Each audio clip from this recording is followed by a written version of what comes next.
Welcome, everybody, to another day of the LCK Spring 2019. I am Valdez. With me is Lesnek LS. As always, joining us on the weekend, we got a matchup here to start us off. It is going to be Gen G versus SKT. It's going to be the rematch of the 2017 World Finals, but definitely a different stage here in 2019, LS. Yeah, and these teams are two totally different teams. I mean, coming into tonight's match, SK Telecom, they're back on a winning spree. They're looking to continue that here tonight. And honestly, I mean, I'm expecting them to coming into this match. SK Telecom, this, I believe, this is the new patch. And so we'll see if anything new or creative ends up actually coming out from Gen G to try to topple SKT. So far, I think that they're going to have their work cut out for them. Yeah, it's going to be interesting, too, because we are on that 9.3 with Frostmancy for just this week.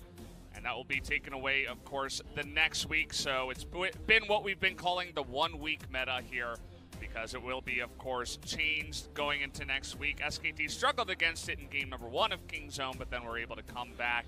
And you can see that they do settle themselves at 3rd place right now, but they have Hanwha Life right behind them. Just one loss there, so they want to continue winning up against Gen G, who have been struggling, to say the least, here down at the bottom. As Papa was mentioning, with KT and Afrika, the two other teams that represented Korea at the 2018 World Finals. Yeah, and I mean, looking at the current standings, I mean, Gen G, they're going to need to start trying to turn stuff around as the split is progressing. And against the match with SK Telecom, I think that we're about to look at some of the key points of the match. Two of the teams' opposite results, 2-5 versus the 5-2 of SK Telecom. Ruler, late game versus Clid of early game. Who will carry harder? Ruler is up against Teddy in tonight's match, so it's going to definitely be a little difficult. Clid, MVP, first place, tie is 600 points. Can he clinch first place just for himself tonight? Yeah, that really is a big question. I'm looking here at who he's tied with right now. It's actually Chovy, who came in yesterday, had a couple of fantastic performances, earned double MVPs yesterday, actually, so shot up to 600 points. Just him and Clid up at the top at 6 MVPs apiece. So we'll have to wait and see if he can get ahead of Chovy after tonight's match. You guys can take a look at some of the stats here. Obviously, Gen G's down towards the bottom and everything. SKT near the top and actually first place in terms of the shortest games so far here. So they love to dominate and they love to get it started early with Clid in the jungle. Yeah, and that's what you would expect out of the SK Telecom lineup. And again, you think about SK Telecom's only 2 losses this season, and to the 2 teams that you would expect would be able to bring down SK Telecom. And so Gen G, they do have the longest games in the split. We'll see if SK Telecom has anything to say about that. And with the Frostmancy and the changes that are actually present, I'm curious to see if Gen G will be the ones trying to utilize that tonight against SK Telecom. Just taking a look at the highlights. It's certainly an option, especially when you feel like you're going up against a stronger team. It's something you have to go for. This was really impressive. Jarvan Jungle coming back into the meta here in LCK. Clid showing that he's extremely clean on the pick. And SKT in general going up against King's Zone, who are actually turning into one of the stronger teams, at least top 5 still so far in the LCK. They've been looking good. Faker, actually a guy who hasn't been necessarily the highlight of SKT every single game, showed up on his Zoe and actually did quite a good job. So that was more good feels for SKT.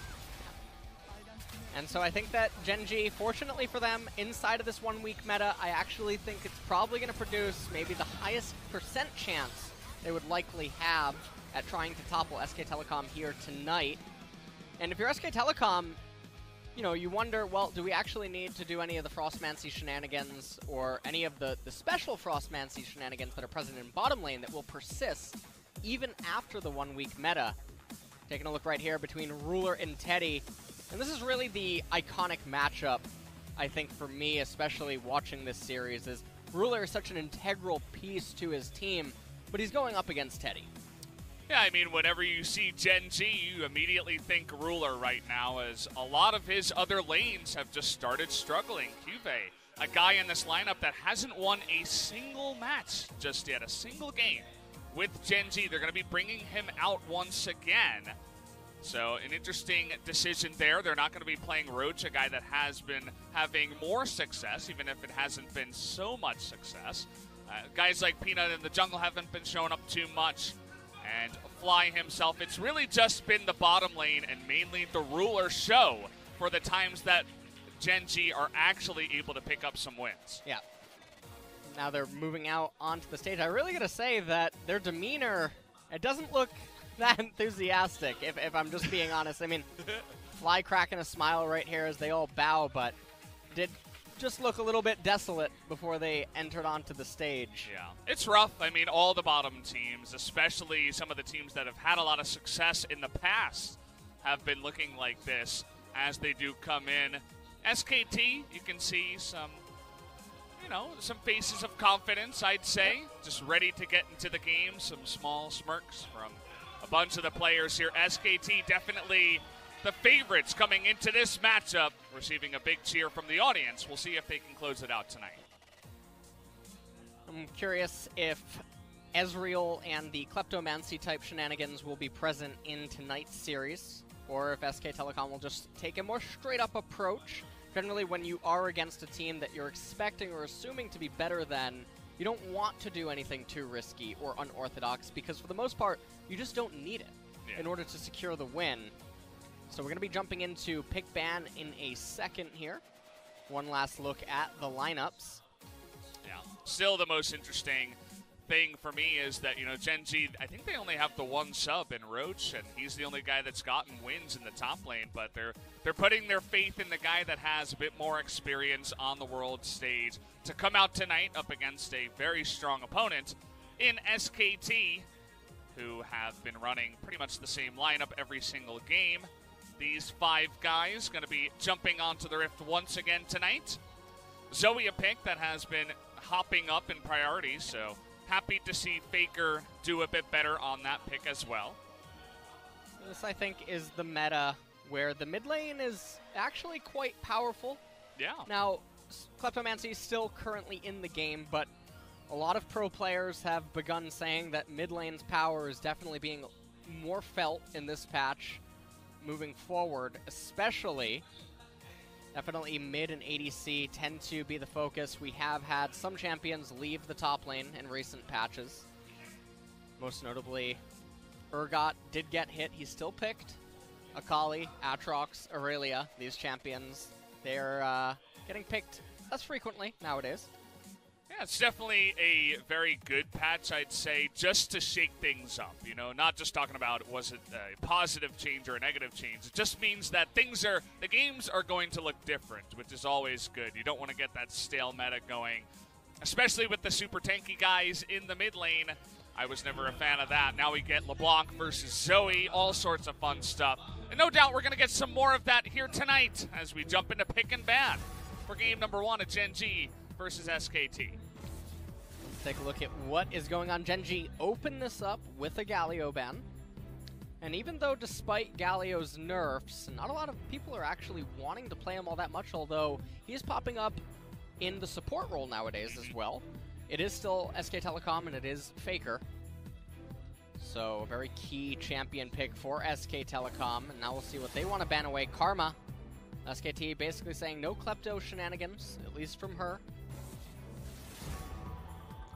Jace now banned away against Khan. Generally a good idea, I'd say. On the idea of the Galio support, it was the one that was picked with Ezreal that went for the Frostmancy. So Galio got the Relic Shield, he was farming up, while Ezreal just sat there and poked and got his own gold through Kleptomancy and Frostmancy. So definitely a pretty strong pick in terms of support, but in other roles as well. And Lucian now being banned away, met with a Tahm Kench by Gen G. We'll see if SK Telecom follow up actually with Ezreal. Such a powerful ADC on this current patch, but also because the mass mage meta hasn't totally transitioned in yet, he is extremely powerful against a lot of the meta champions in top and jungle. But also just has a fairly easy time scaling up, but instead it's actually going to be a York being removed, and this does mean that Ezreal is still on the table.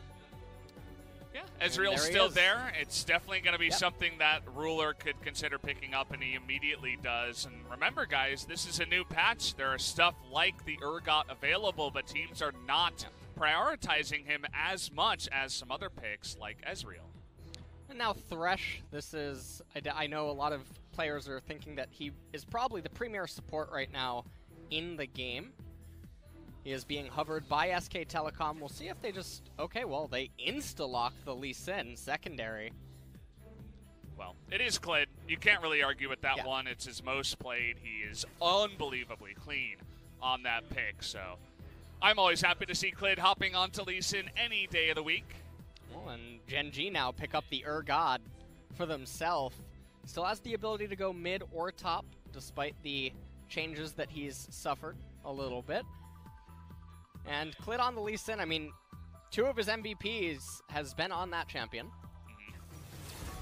Okay, interesting pick Kalista coming in Thresh. here. Kalista Thresh returning to the bot lane for Teddy and Mata. Yep. And arguably still one of the strongest bottom lanes that you can have. And for Teddy and Mata, it's definitely a lane that they can try to exert dominance in against Ruler and Life. Now moving into this second ban phase, Nocturne being taken away. Yeah. Curious to see who they're going to leave the counter pick for. Could be either Faker or Khan on that last pick red side that they could look to take an advantage in a lane with. Well, here's the thing for SKT is they have options for Zoe counter pick, or they even have a pretty good access to Orianna right now with the Thresh and the Lee Sin.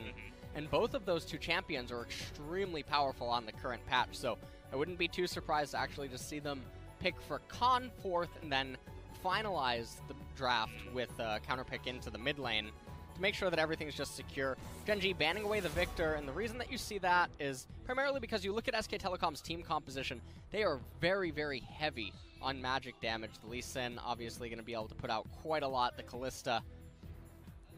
And with the other options that have been being banned away, I mean, Urgot taken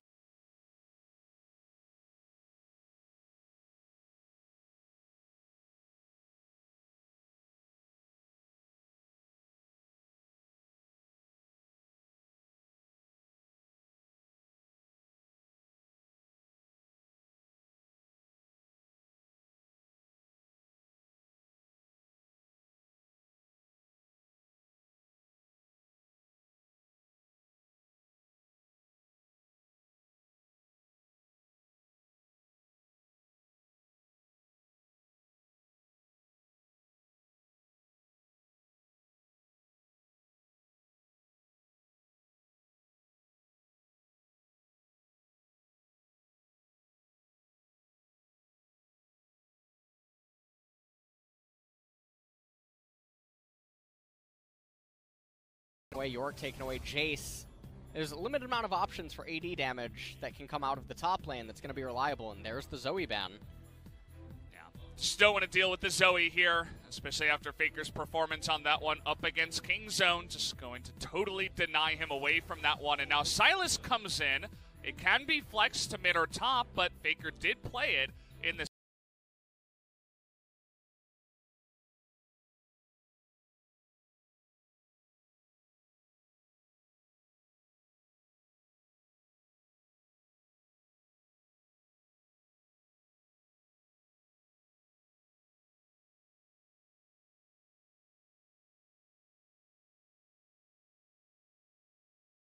I believe he did take a loss on that one. Yes, he did up against King Zone, but could try his luck once again here tonight. Yeah, and this is actually really scary because he has 3 beautiful ultimate targets already, and Gen G about to give him a 4th.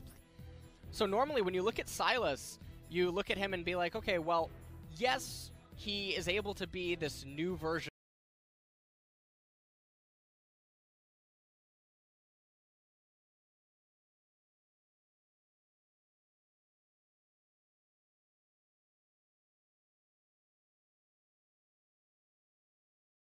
and Gecko, but the problem is that the enemy team doesn't have enough ultimates to reliably steal. He can end up basically just having only 3 abilities, and that's where it becomes problematic.